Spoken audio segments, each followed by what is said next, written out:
2 skridt på en gang. Du kører mere end 30% for stærkt. Nej. Og så overhælder du højere. Nej. Og det er han jo voldsomt ked af, så han har alverdens undskyldninger for at have kørt, som han har kørt. Du skal jo lige sådan ud af. Du vil gerne derud af. Jamen, han bremser helt ned. Jamen han er ved at søge hen sammen med dig. Altså, jeg undrer mig gang på gang over unge menneskers adfærd, efter de lige har fået det der kørekort, som koster rigtig mange penge at få. Jeg kan ikke forstå, at man tilsidesætter reglerne, når de er så friske i erindringen. Hvorfor kører du for stærkt? Kloven kører for dårlig tid.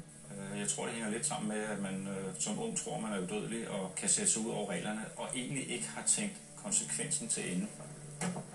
Det er jo først, når vi står der og siger, nu skal du høre her, så går det lidt op for dem, at gud, nu skal jeg starte helt forfra. Jeg synes, det er godt, at man kan få et kørselsforbud, og jeg synes, det er godt, at det kun er 2 klip, der resulterer i en betinget frakendelse for de unge mennesker.